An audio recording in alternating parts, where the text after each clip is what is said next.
আগামী পয়লা বৈশাখ কৃষক কার্ড কার্যক্রম উদ্বোধন করবেন প্রধানমন্ত্রী তারেক রহমান। প্রথম দিনেই কার্ড পাবেন 21,500 কৃষক। উদ্বোধনী দিনে প্রধানমন্ত্রী টাঙ্গাইল সদর উপজেলায় কৃষকদের মধ্যে এই কার্ড বিতরণ করবেন। নির্বাচনী প্রতিশ্রুতি বাস্তবায়নের অংশ হিসেবে প্রি পাইলটিং প্রকল্পের আওতায় এই কার্ড বিতরণ করতে যাচ্ছে সরকার। দুপুরে সচিবালয়ে মন্ত্রিপরিষদ বিভাগে প্রধানমন্ত্রীর সঙ্গে কৃষক কার্ড প্রণয়ন সংক্রান্ত সেলের বৈঠকে এ সিদ্ধান্ত হয়। প্রধানমন্ত্রীর অতিরিক্ত প্রেস সচিব আতিকুর রহমান রুমন এ তথ্য জানান। আতিকুর রহমান রুমন জানান, পয়লা বৈশাখে টাঙ্গাইল সদর সহ মোট 11 উপজেলায় একযোগে এই কার্যক্রম শুরু হবে। বিকাশ পেমেন্টে 10,000 টাকার বেশি অফার। শপিং চলছে তো। প্রথম ধাপে এসব উপজেলার 21,500 কৃষকের কাছে মোবাইল ব্যাংকিংয়ের মাধ্যমে অর্থ সহায়তা পৌঁছে যাবে।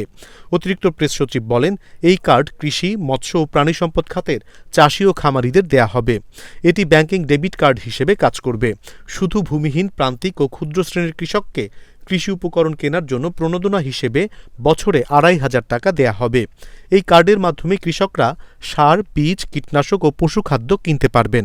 টাঙ্গাইল ছাড়া অন্য উপজেলাগুলো হল পঞ্চগড়ের কমলাপুর ও বোদা, বগুড়ার শিবগঞ্জ, ঝিনাইদহের শৈলকুপা, পিরোজপুরের নেসারাবাদ, কক্সবাজারের টেকনাফ, কুমিল্লার আদর্শ সদর, জামালপুরের ইসলামপুর, রাজবাড়ীর গোয়ালন্দ ও মৌলভীবাজারের জুড়ি। বৈঠক সংশ্লিষ্টরা মনে করছেন, প্রস্তাবিত কৃষক কার্ডের মাধ্যমে দেশের কৃষকদের একটি নির্ভরযোগ্য পরিচিতি নিশ্চিত করা যাবে। পাশাপাশি কৃষি ভর্তুকি, ঋণ সুবিধা, বীজ ও সার বিতরণ সহ বিভিন্ন সরকারি সহায়তা আরও স্বচ্ছ ও কার্যকরভাবে দেয়া সম্ভব হবে। বৈঠকে ডিজিটাল পদ্ধতিতে কৃষকদের তথ্য সংরক্ষণ ও ব্যবস্থাপনার আধুনিক প্রযুক্তি ব্যবহার নিয়েও আলোচনা হয়। অনিমেষ কর, ইন্ডিপেন্ডেন্ট ডিজিটাল।